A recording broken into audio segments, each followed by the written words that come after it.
విశాఖ మాజీ MP MVV Satyanarayana కుటుంబ సభ్యులు కిడ్నాప్ పై జనసేన కార్పొరేటర్ పీతల మూర్తి యాదవ్ స్పందించారు. ఈ కిడ్నాప్ జరిగి ఏడాదైందని వెల్లడించారు.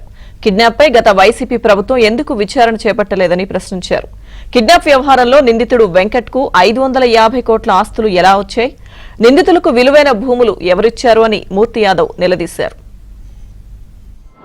ఒక ప్రజాప్రతినిధి ఎంపీ కుటుంబ సభ్యులకి భద్రత లేకపోతే ఎలాగా?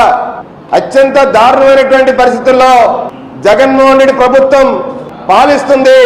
అలాగే మా పిఏసీ చైర్మన్ నాదెళ్ల మనోహర్ గారు కూడా ఎంవివి కుటుంబ సభ్యులు కిడ్నాప్ సైతం పార్టీలకు అతీతంగా అందరూ కూడా Janasena, TDP, BJP, CPI, CPM అందరూ కూడా ఒక ఎంపీ కుటుంబం కిడ్నాప్ గురైందంటే అవాక్కయ్యి సానుభూతి తెలిపి ఒక ఎంపీ కుటుంబానికి రక్షణ కల్పించకపోతే ప్రభుత్వం ఇంకా సామాన్యుడికే రక్షణ కల్పిస్తుందని చెప్పి మాట్లాడేటువంటి సందర్భం ఉంది.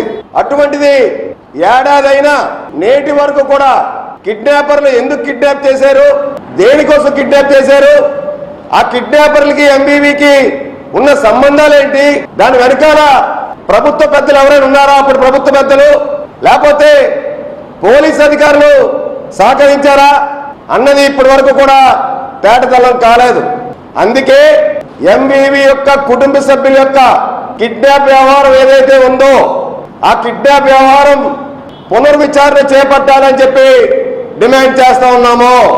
కొత్త ప్రభుత్వం, కూటమి ప్రభుత్వం ఏర్పడింది కాబట్టి ఎంవివి కిడ్నాప్ అనేది, వాళ్ళ కుటుంబ సభ్యుల కిడ్నాప్ అనేది ఒక హైడ్రామా, రాష్ట్ర ప్రజలకి ఒక హైడ్రామాని ఎంవివి జీవీలు చూపించి దాని వెనకాల జరిగినటువంటి భాగోతాన్ని వీళ్ళు బయట పెట్టదో, ఎక్కడైతే బయటపడుతుందనే ఉద్దేశంతో వీళ్ళు దాన్ని దాచిపెట్టారు, అధికారం ఉన్నదని ఒక పెద్ద అండతో కిడ్నాపర్లని జైలు పంపించి పోలీస్ అధికారులతో స్పష్టమైనటువంటి విచారణ చేపట్టకుండా పెద్ద ఎత్తున సానుభూతి పొందాలని సొంత భార్య, బిడ్డ, స్నేహితులు కిడ్నాప్ అడ్డం పెట్టుకొని అంత నీచ స్థితికి దిగజారినటువంటి మాజీ ఎంపీ ఎంవివి ఎవరైతే ఉన్నారో ఆ ఎంవివి కిడ్నాప్ వ్యవహారం ఏదైతే ఉందో దాని మీద పూర్తి స్థాయిలో విచారణ జరపాలి.